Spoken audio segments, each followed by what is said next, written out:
Okay, so as 2 minutes passed, I think we can start with the first introduction and welcome everyone to this webinar. The webinar will be about digital transformation, and in the next 45 minutes, we will review different challenges that accompany cloud migration. We will address different trends that are currently seen in the market. We also will discuss the business impact of leveraging different cloud services. And at the end of this discussion, we will also have a Q&A session, and I would like to encourage you to send your questions to the Q&A part functionality at the very bottom of Zoom. You can see it, and we will address this question for sure at the end. And to start with an intro, my name is Karina Popova. I'm a team lead for technical account and enablement management at Datadog. I'm based in Hamburg, Germany, and my primary responsibility is actually to help our customers to get the most out of the platform, to share the knowledge in a better way, and all of the specter of this enablement responsibilities, let's say. And today here with me are two exceptional professionals. Senior developer advocate of Google Cloud, Stephanie Wong. She's joining us today from Hawaii, and it's pretty early there, about 4 or 5 a.m. I think it's a big dedication, I call it.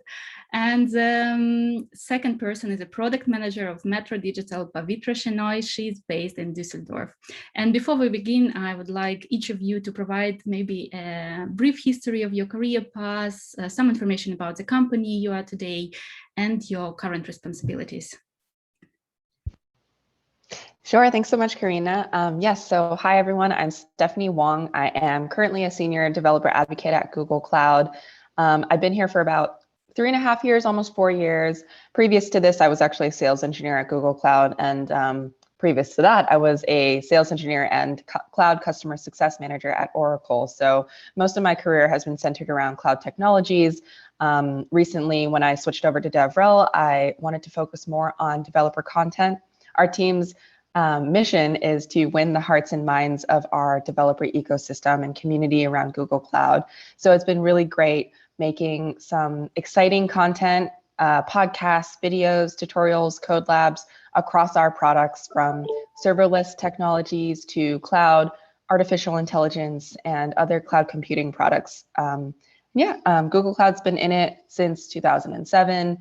We've grown tremendously in the last decade. And now we are continuing to build out a lot of our newer technologies, like our Anthos platform, our serverless technologies, and a lot of artificial intelligence technologies as well. So I'll be covering some of those today. Amazing, thank you, Stephanie. So Pavithra, would you tell us? Hi, thanks, Karina. Hi, my name is Pavithra, and I'm currently a product manager at METRO.digital. I have been a developer when I started with my career, and then a DevOps engineer, transitioned now into a product manager. At Metro, our team helps other development teams to deliver their software faster by providing CI/CD pipelines. And a bit about my company, METRO.digital. It's an IT subsidiary of Metro AG, or Metro Cash and Carry, or Macro. It's a wholesale retail business, and Metro is into this business in 65 years. We are in 24 countries, around 680 stores and counting. Amazing.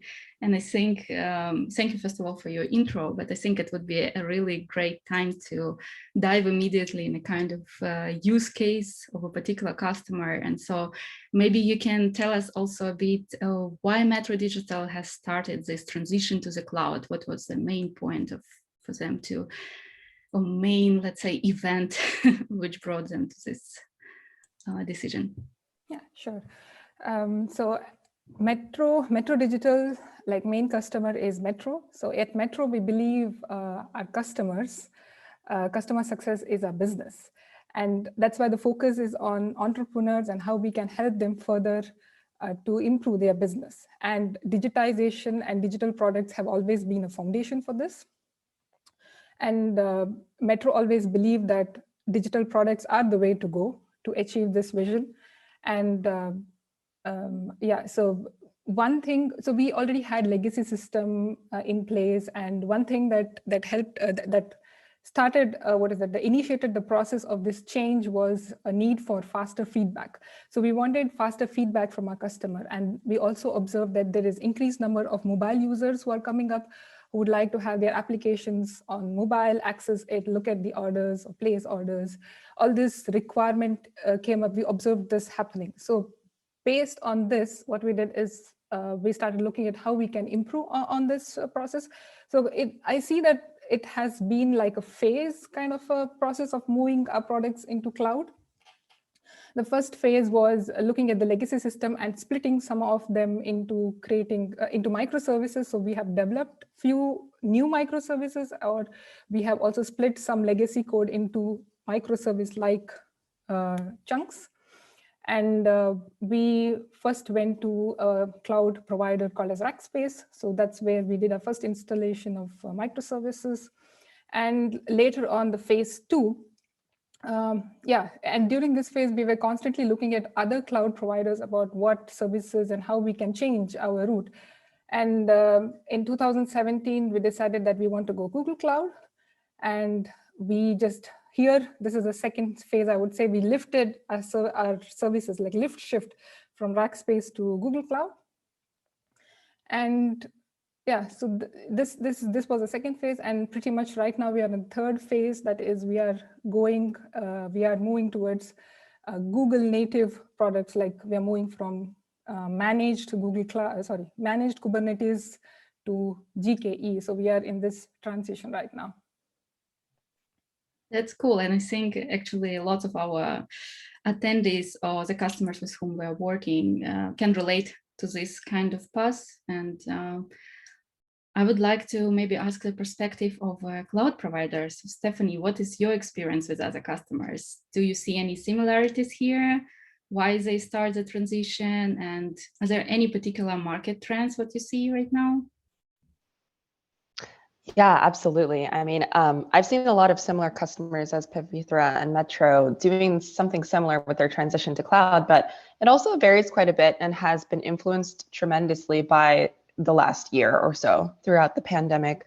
In the last year, cloud traffic has been up significantly, I think 100% globally. And also there's a huge trend towards hybrid cloud. So Pavithra mentioned lift and shift, which is lifting your workload from on-premise to the cloud, doing a like-for-like transition or cloning your environment into the cloud. And that works for a select number of use cases, absolutely. But there's also a huge trend towards hybrid cloud, which is leveraging both on-premise and the cloud, or multi-cloud, which is leveraging multiple cloud providers. And there are many, many reasons for doing so. Hybrid cloud offers both a combination of private and public cloud, or public cloud and on-premise resources, but it also offers all the benefits of multiple deployment models. So you can have a varied environment in both cloud and on-premise. Deloitte actually did a study, and about 97% of IT managers plan to distribute workloads across 2 or more clouds in the future, so that they can actually maximize both having different environments in both, and also maximize resilience, having higher availability by doing multi-cloud, or perhaps they have regulatory requirements or compliance requirements like GDPR, et cetera, that require them to be in other locations or have different cloud providers. Another reason for doing so is being able to leverage best of breed services from different providers, meaning that perhaps one provider is well known and has stronger option or offering for Kubernetes, or has a better offering for ML and AI, and you simply want to leverage that provider for that reason. So there's many reasons to do so, and it also provides you that easier pathway to move to the cloud for those reasons. Another reason that I've seen more companies transitioning to the cloud and doing what we call a digital transformation is it provides a simple path to have cost savings and more flexibility, as opposed to longer life cycles of workloads on premise. So all in all, it gives you an opportunity to change your operating model to be a little bit more flexible, reduce your costs, You have new opportunities to scale in the cloud. You don't have the limitations of your hardware or the providers that you were buying from for long cycles in the past. And I can talk more about the use cases later on, but yeah, there's many reasons to modernize and shift over to the cloud, especially with the pressures of the pandemic over the last year. Yeah, that's really nice to hear. And I think we see exactly the same trends in Datadog with our customers. And what we also see is that it opens kind of a stage for different cross communication between different teams, different new ops which existed right now, DevOps, SecOps, and all others. And we believe that it's actually affecting, using the cloud can positively affect your working routine. So it starts to be more transparent, more easy to use, you have more flexibility. And talking about all these positive things, I want to move a bit to our challenges, or maybe some learnings, what we had from experience when you're moving to the cloud. So this question would go, I guess, to Pavithra and to METRO.digital experience. What are particular challenges? What are particular learnings? What are the best practices what METRO.digital found on their way? Yeah, I think change has never been easy. However, this change, what I understand, has been appreciated by the people, because it seems the way earlier the way we worked was more of a horizontal approach, very waterfally, and the people in the team were not able to associate to the user needs or did not understand the requirement correctly. With this change in the way we work, or by moving to cloud, we form teams that are more vertical. That means the teams have all expertise in them. So we had business analyst to a QA engineer in the team. So this makes that all mixture. There was DevOps culture. People started appreciating, although there was a huge learning curve that was involved, but later they started appreciating that they were able to see this end to end. They were able to see the feedback from the users of the application. With respect to cost, what I understand is the cost was never a factor here. It seems like, of course, we had some budgets that we had to look out for, but what was the main point was to look at how we can be agile, how can we get feedback, and how can we make use of the opportunities that are there very quickly in the market. So these were the focus areas. Cool. Stephanie, would you add something from a GCP perspective, like what challenges or learnings and best practices you would? Yeah, there's so many learnings and challenges that exist with transitioning to the cloud, of course. Just a few of them are, I would say, first off, the duplication. I mean, in the beginning, you may be paying for both your cloud and your legacy systems on-premise at the same time. And there may be cost associated with synchronizing data between them. So you just need to take that into account. But usually what I tell customers and prospective customers is that, I mean, the value of transitioning to the cloud outweighs, I think, some of the costs in the initial period as you're transitioning. If you think about the amount of cost savings and value add that it provides you with a new technology that you can start to use from transition. So that's a temporary cost in the beginning. The other thing is hybrid connectivity. So learning a new networking model may be associated. If you have traditional network engineers or a very complex network topology, there may be some learning curve for you to transition those topologies over to the cloud. The cloud is more service oriented. So Pavithra is mentioning microservices, but also in the networking model, it's a little bit different. We have routers, we have VPN, we have all of the same concepts, but it's a little bit different when you're deploying them across services in the cloud and globally as well. So there's just a little bit more learning curve there. Incorporating your original tools into the cloud, like VPN and your security models. You may also have dependencies. So you may have sequential workflows that exist in your current environment that you would like to transition to the cloud. Or you are looking for that functionality in the cloud natively. So just considering those options as well. There may be other services supporting your application, like your code source repositories. You may have your own continuous integration tools, your artifact repositories, You may have physical appliances that exist on premise, like your network devices, your firewalls, other dedicated hardware like servers. So just taking into account all the inventory that you collect early on will help you tremendously in your cloud journey. Sitting down with your team and understanding every dependency that exists, all of your security policies, and the effect that it would have on your teams in the initial period. But there are many steps to take that will ease your journey and create a simple path to the cloud that Google Cloud and other providers have. So first off, know your business, know what you're trying to accomplish, take inventory of all your hardware and software, understand what the business goals of transitioning to the cloud are, understanding which parts of your stack are virtualizable, which parts can maybe broken up into microservices, what languages your applications are written in and whether they're compatible in the cloud. And then also just thinking of the path of least resistance first.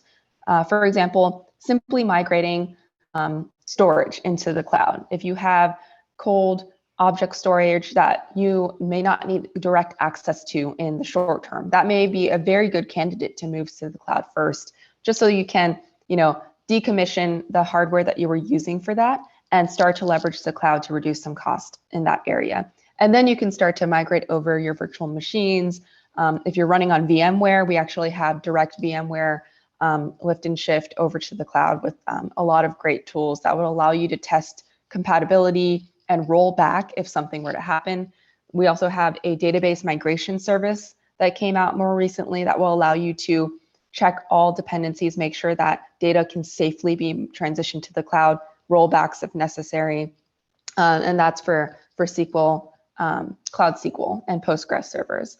So those are just some examples. We have plenty of platforms. Anthos is another great one that allows you to migrate over workloads into our Kubernetes service or Kubernetes product, as a lot of companies want to move over from monolithic applications over to a microservice, more agile architecture. So hopefully that kind of provides some context, but many people involved that will help you along the way.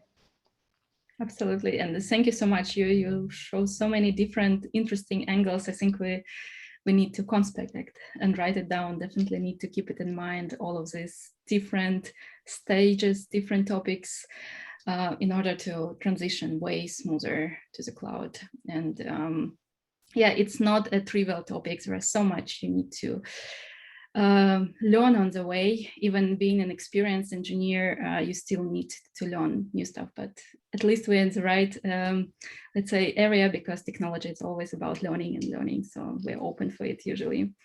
And as we talked a lot about differences, challenges, best practices, learnings, I think, and it would be very interesting to hear about some particular maybe results of the transition. So Pavithra, is there any engineering related impact, what METRO.digital sees, any benefits right now, what you're experiencing after you already moved to the cloud?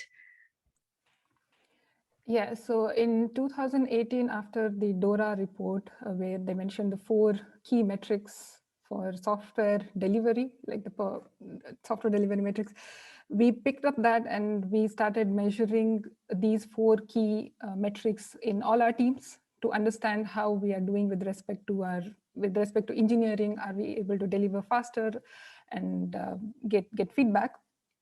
So here, so this metrics is faced towards the team. So the team understands, looks at their metrics, and they strive to improve on it, and they see, okay, this last week it was this and this. So they also have this progress chart, which kind of helps them understand how they are progressing and what this is. So this is something that we have in place, which I put in place in 2018, 2 years now. Apart from that, currently, as I said, we are in phase 3. So we are collaborating with some of our partners, that is Wipro Technologies and Google Cloud, to spread knowledge about Google. And this kind of aligns with our strategy that we want to go cloud first. We want to have our application to be architected in a custom way that fits the application. So yeah, these are some way forward for us. Cool. So maybe we can also talk about some other use cases. What Stephanie, you told us some minutes before that you can talk a lot about use cases.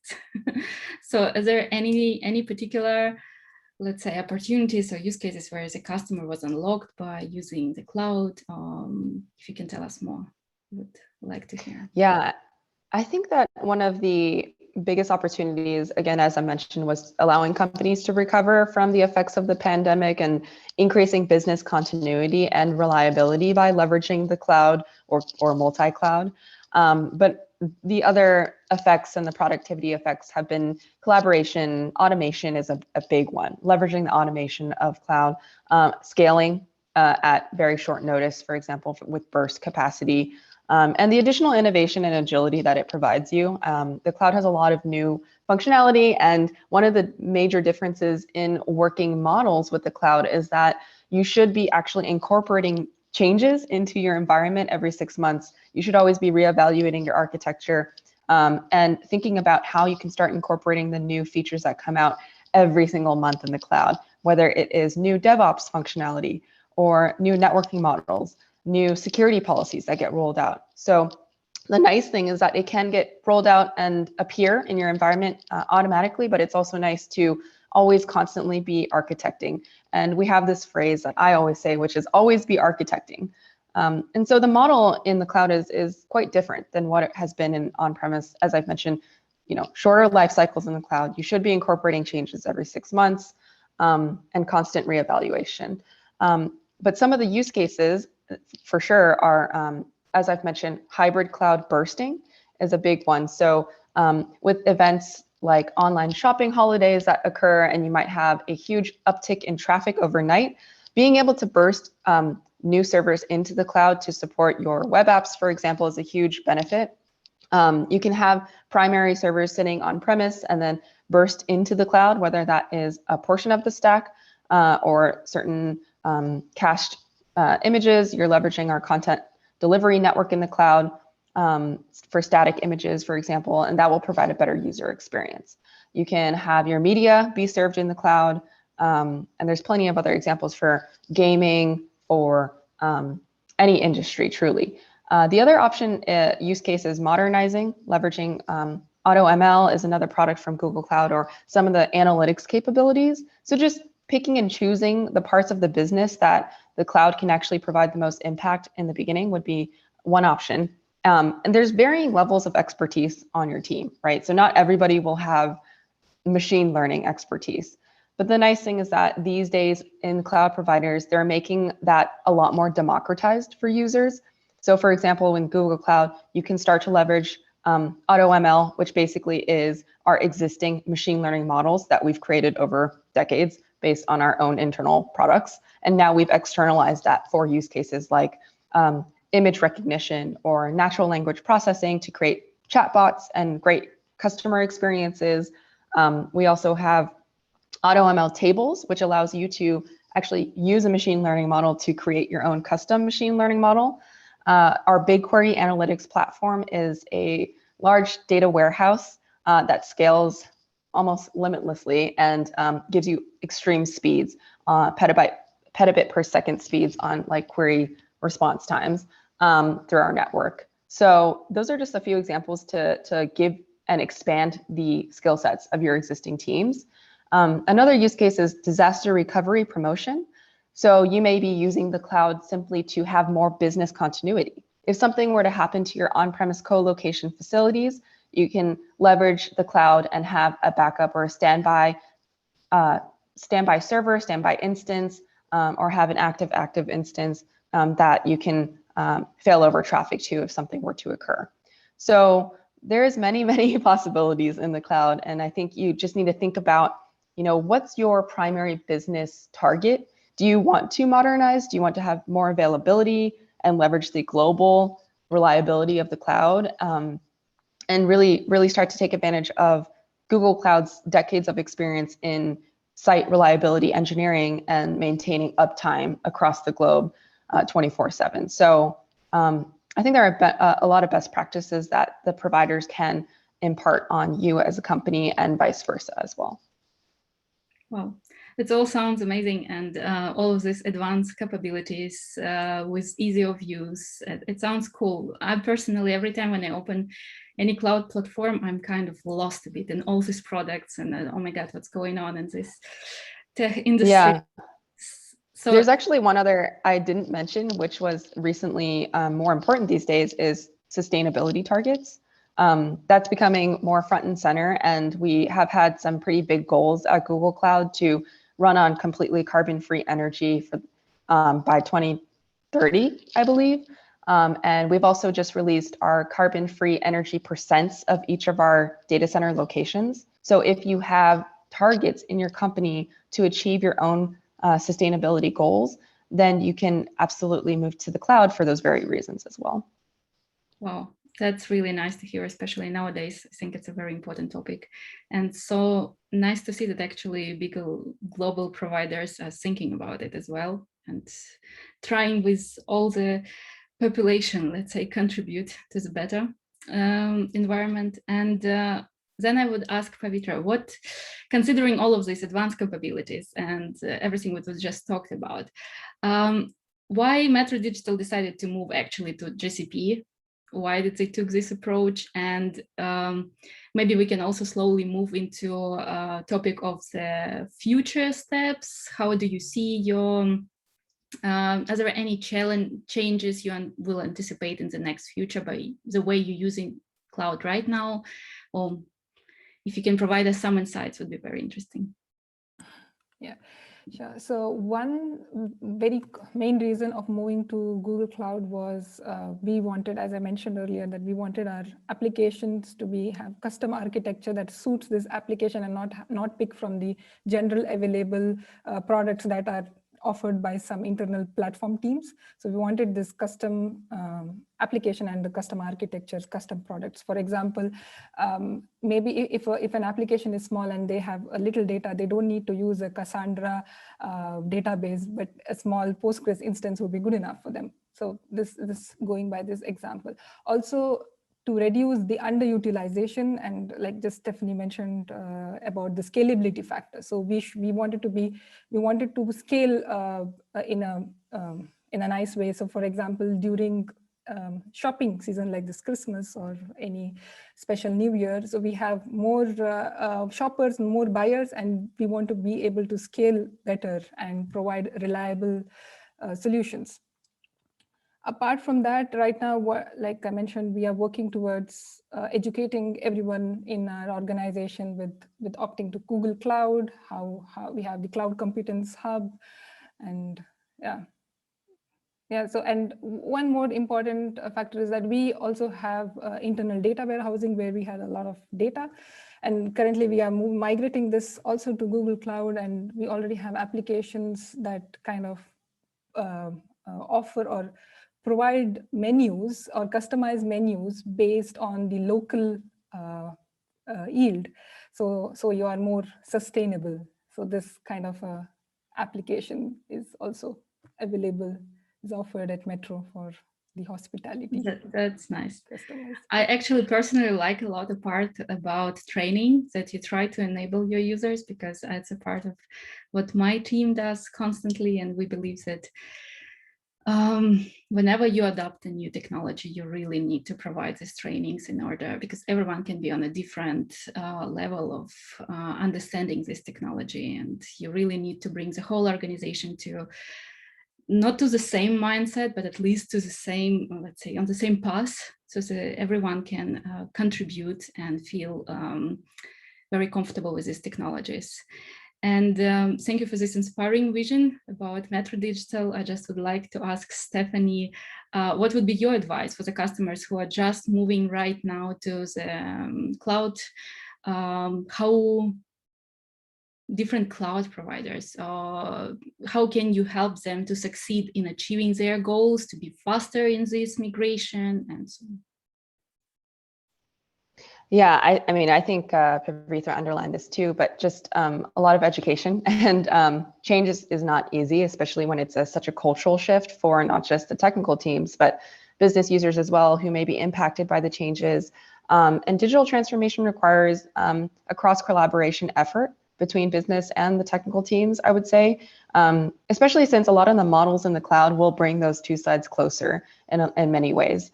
For example, with SecOps or DevOps, we're seeing the advent of new areas of technology that actually require different teams to be sitting much closer together. So, having security professionals sitting very closely with developers, or developers and operators and infrastructure operators sitting closely together and understanding how their work affects one another as you transition to the cloud. So just making sure that you're building those relationships now and maintaining the collaborative, open effort together is one piece of advice that I have. There's many resources that you can leverage along the way between educating your teams through understanding their migration options, looking at various decision trees to figure out which option is the best for you, watching videos, illustrations, encouraging some of your professionals to take certifications just to learn, and providing incentives to do so. So there's many creative ways that you can get your teams involved with education and feeling like they have their own personal endeavor in the matter and their own personal impact by going along with the ride. The other option is working with both the provider very closely through this effort, but also leveraging partners and consultants and the teams either at the provider or their partner network. Hugely advantageous in this case. Don't feel like it's all on your shoulders to bear the weight of the entire digital transformation journey when there are many teams that have done this and somewhat tried to standardize or templatize the process as custom as it may be for you. There are many tools out there that can actually make it much more painless and easier since they've done it many times with other customers. And yeah, just reach out to the teams that you know at the providers and make sure that you're working very closely with them. I think that's all I would say. I think like it's a big cultural shift for sure. Yeah. It is. But is there any particular culture needed for this transformation? What do you think? Is there is everyone already ready for this, or what do we need? What steps do we need? Do the customers need to perform in order to before the move?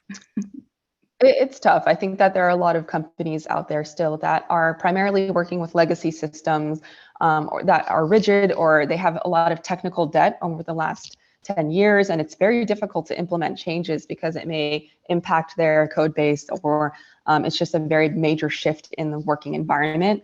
So as I said, taking those early steps to collect entire inventory of dependencies and basically just looking at the opportunities that are the lowest hanging fruit.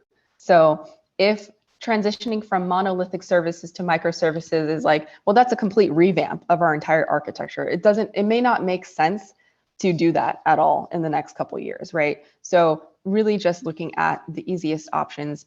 And perhaps it may just be more so with certain teams, as I mentioned. So just the analytics teams, just the business users, or there's plenty of other cloud products that enable no-code environments for business users to develop their own applications.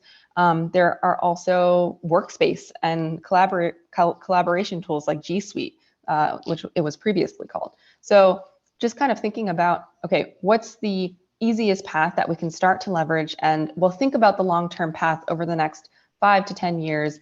But what can we achieve now that we can start getting people on board with this idea and show them the possibilities of what cloud can provide, which essentially is giving time back to the users, whether it's the developer team or the business team. But I think one of the biggest benefits of the cloud is the automation that's available to you so that you have more time back to do higher value work, which is focusing on developing applications and simply deploying it into the cloud through serverless technologies, or with the business users focusing on purely the work that they should be doing during their days. Yep, I think in the conditions of this pandemic, it was more like learning by doing. During we had no choice rather than start being more digital, let's say. Yeah, there's a joke that I've heard that is like, what's the biggest driver of digital transformation over the last year in the C-level suite? like CEO, CTO, and people were like, no, it was COVID. That was the C level that made the biggest impact. I would agree with it. It was interesting to see how our customers also start moving to the cloud and start thinking about it. And as we're at the end of our, let's say, this discussion part, and we still have some minutes, I would like to encourage participants to send the questions to our Q&A so we can discuss and answer maybe some topics which are interesting for you. I see some questions. One, I guess, goes to Stephanie direction. What is the realistic time frame to move to the cloud? Is there any estimation? Well, I don't know if you'll like this answer. I don't know if you'll like this answer, but I mean, it truly depends. Like I said, depending on the amount that you want to move into the cloud, depending on how much of a delta or change you're trying to make, it may take years to do a complete transition if you are doing a complete decoupling of applications and moving into microservices. Maybe Pavithra can talk about her timeline because that's exactly what she did. But for example, if you are just trying to do burst capability into the cloud or just move static storage or object storage into the cloud, that may be a much faster timeline. Okay, thank you. Yeah, I think like Stephanie said, there is no one size fits all, or there is no golden path. I think we just have to find out our own path. In our case, what we did was we identified which were the major application. We tried to pull out this, so we had time and money, so we pulled out whatever core components are, built a microservice around it. And what I know is, yeah, this is a continuous process, this splitting up and making it smaller and smaller and making it better and better. So it's a continuous process, I would say. Cool. I would agree. It's a never-ending story, I have a feeling. And there is another question on how can we track the value of digital transformation? Is there any ideas? What would be the right way to actually, I guess, show the results of this transformation to your C-level people who is involved? Because I think the most obvious initially, once completely implemented, would be like a reduction in capital expenditure on your existing hardware or existing technology. But the more intangible initially would be the productivity gains of your team, or you could connect that back to increase in productivity or increase in revenue drivers there. But in terms of tracking digital transformation, I've seen many teams create their own KPIs around the area. It could be increase in uptime of your systems that you've been able to achieve, improvements in your CI/CD workflow, or improvements in DevOps. It really depends on the technology that you implement, but you can actually create quite granular KPIs in those areas as well. Cool. Pavithra, would you add something? Do you have any KPIs you use in your case? So yeah, so at the business side, the business had their own business KPIs that they were measuring, so which kind of indicates the revenue aspect of things. For us, it was mostly this engineering metrics that I talked about, the DORA 4 metrics that we started looking at, which is, yeah, team focused and which helps them to improve on it. So nothing more. Okay. So if there are no more questions, everyone asked what they want. Okay, then I would like to thank our attendees today for being with us here. And I would like to thank, of course, our wonderful speakers. Thank you, Stephanie, for sharing your perspective on different challenges that rise during this cloud migration, to provide insights into market trends, to all the use cases you mentioned that I think will be very helpful for the customers. And thank you, Pavithra, for sharing with us the METRO.digital story, your cloud experience, all the learnings you had, your vision into future. Thank you very much. And if you still have questions, please do not hesitate to reach us, and we would like to support you in your cloud journey. Thank you very much for your attention. And have a good day. Thanks, everyone. You can reach out to me at Steph_R_Wong on social if you have questions, or find me on LinkedIn. Thanks everyone for coming and joining today. Yeah, thanks everyone. Thanks, Karina. Thank you. Have a good day.